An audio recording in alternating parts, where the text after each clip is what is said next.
Why did Nazis like you? I didn't wait long. I didn't wait long.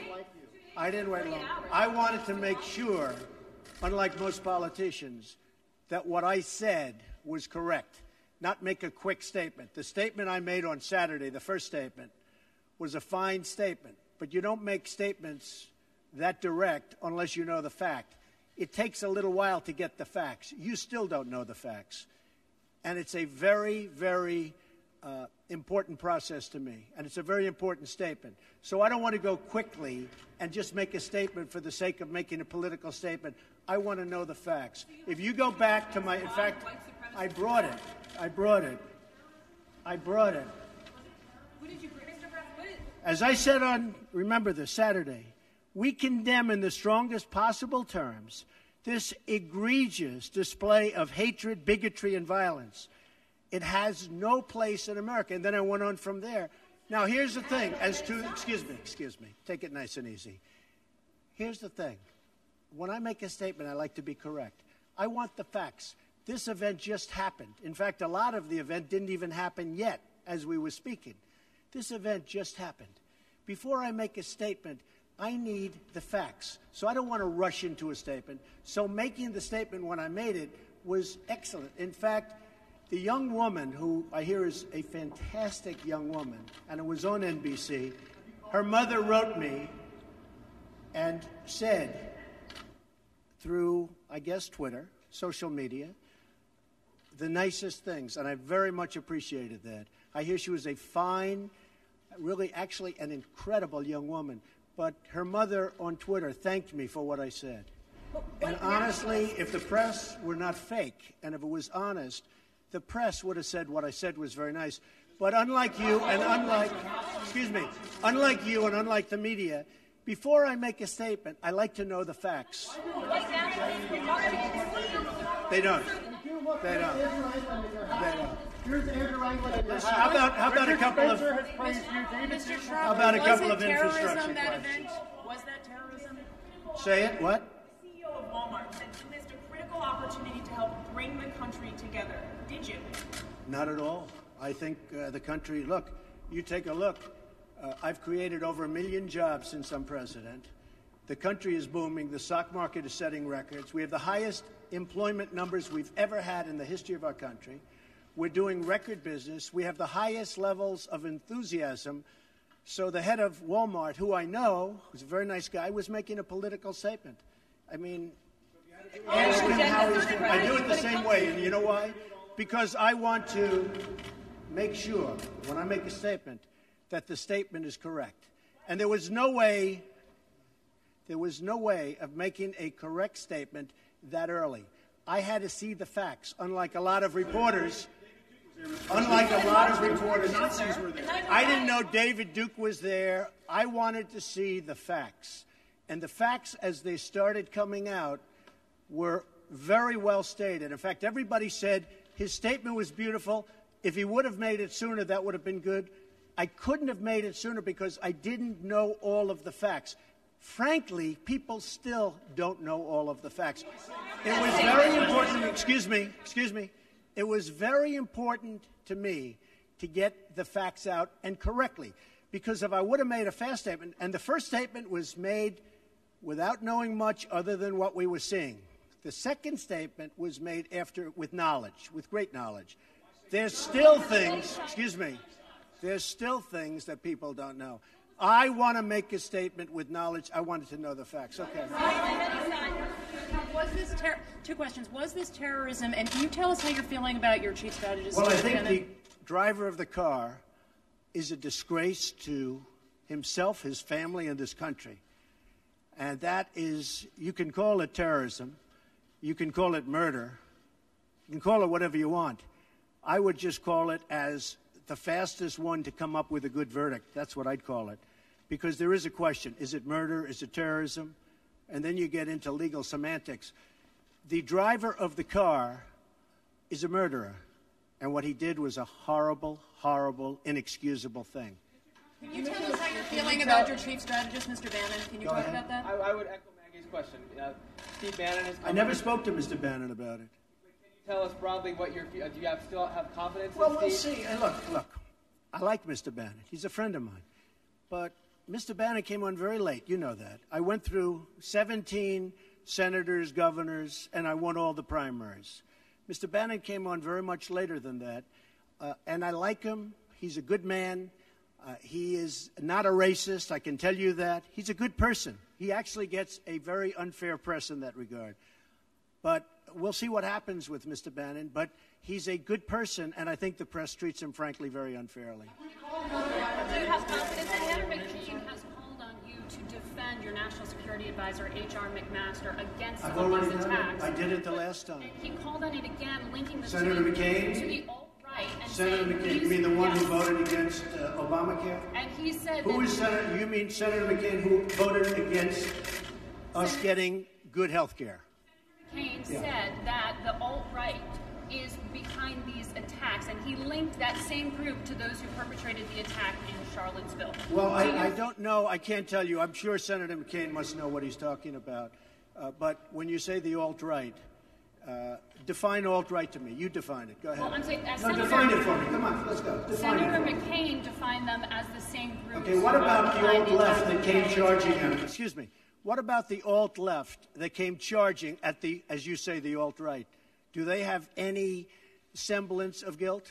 This is Senator McCain's statement. Let me ask you this. What about the fact that they came charging with clubs in their hands, swinging clubs? Do they have any problem? I think they do. So, as far as I'm concerned, that was a horrible, horrible day. Wait a minute. I'm not finished. I'm not finished, fake news. That was a horrible day. I will tell you something. I watched those very closely, much more closely than you people watched it. And you have you had a group on one side that was bad, and you had a group on the other side that was also very violent. And nobody wants to say that, but I'll say it right now. You had a group on the other side that came charging in without a permit, and they were very, very violent.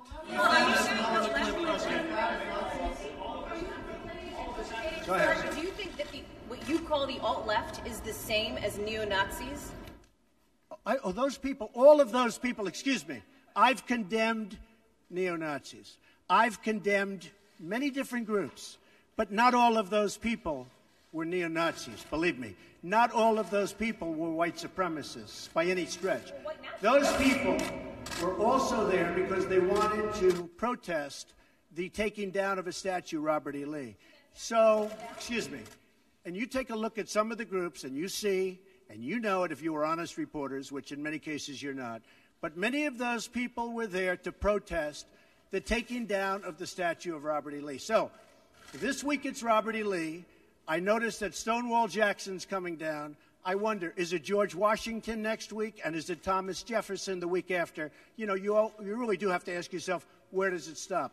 But they were there to protest, excuse me, you take a look the night before, they were there to protest the taking down of the statue of Robert E. Lee. Infrastructure question, go ahead.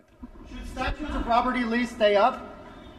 I would say that's up to a local town, community, or the federal government, depending on where it is located. Are you against the Confederacy? About race relations in America, and do you think things have gotten worse or better since you took office? I think they've gotten better or the same. Look, they've been frayed for a long time, and you can ask President Obama about that because he'd make speeches about it. But I believe that the fact that I brought in, it will be soon, millions of jobs. You see where companies are moving back into our country. I think that's going to have a tremendous positive impact on race relations. We have companies coming back into our country. We have 2 car companies that just announced. We have Foxconn in Wisconsin just announced. We have many companies, I say, pouring back into the country. I think that's going to have a huge positive impact on race relations. You know why? It's jobs. What people want now, they want jobs. They want great jobs with good pay. And when they have that, you watch how race relations will be. And I'll tell you, we're spending a lot of money on the inner cities. We're fixing the inner cities. We're doing far more than anybody's done with respect to the inner cities. It's a priority for me, and it's very important. Mr. President, are you putting what you're calling the alt-left and white supremacists on the same moral plane? I'm not putting anybody on a moral plane. What I'm saying is this. You had a group on one side and you had a group on the other, and they came at each other with clubs, and it was vicious, and it was horrible, and it was a horrible thing to watch. But there is another side. There was a group on this side, you can call them the left, or you've just called them the left, that came violently attacking the other group. So you can say what you want, but that's the way it is. On both sides, sir? You said there was hatred, there was violence on both sides. Well, I do think there's blame. Yes, I think there's blame on both sides. You look at both sides. I think there's blame on both sides, and I have no doubt about it, and you don't have any doubt about it either. And if you reported it accurately, you would say. Kill the person. Heather hired Charlottesville. They showed up in Charlottesville Excuse me. to protest. Excuse me. They didn't put themselves down as you. And you had some very bad people in that group. But you also had people that were very fine people on both sides. You had people in that group. Excuse me. I saw the same pictures as you did. You had people in that group that were there to protest the taking down of, to them, a very, very important statue and the renaming of a park from Robert E. Lee to another name. No, George Washington was a slave owner. Was George Washington a slave owner? So will George Washington now lose his status? Are we going to take down, are we going to take down statues to George Washington? How about Thomas Jefferson? What do you think of Thomas Jefferson? You like him? Okay, good. Are we going to take down the statue? Because he was a major slave owner. Now, we're going to take down his statue. So you know what? It's fine. You're changing history. You're changing culture. And you had people, and I'm not talking about the neo-Nazis and the white nationalists, because they should be condemned totally. But you had many people in that group other than neo-Nazis and white nationalists, okay? And the press has treated them absolutely unfairly. Now, in the other group also, you had some fine people, but you also had troublemakers, and you see them come with the black outfits and with the helmets and with the baseball bats. You had a lot of bad people in the other group too. Treated unfairly, sir. I'm sorry, I just didn't understand what you were saying. You were saying the press has treated white nationalists unfairly? No. I just didn't understand what you were saying. No. There were people in that rally, and I looked the night before. If you look, there were people protesting very quietly the taking down of the statue of Robert E. Lee. I'm sure in that group there were some bad ones. The following day it looked like they had some rough, bad people, neo-Nazis, white nationalists, whatever you want to call them. But you had a lot of people in that group that were there to innocently protest and very legally protest because, you know, I don't know if you know, they had a permit. The other group didn't have a permit. So I only tell you this. There are two sides to a story. I thought what took place was a horrible moment for our country, a horrible moment. But there are two sides to the country. Does anybody have a final? Does anybody have? You have an infrastructure. What makes you think you can get an infrastructure bill? You didn't get health care. Well, you know, I'll tell you. We came very close with health care. Unfortunately, John McCain decided to vote against it at the last minute. You'll have to ask John McCain why he did that. But we came very close to health care. We will end up getting health care.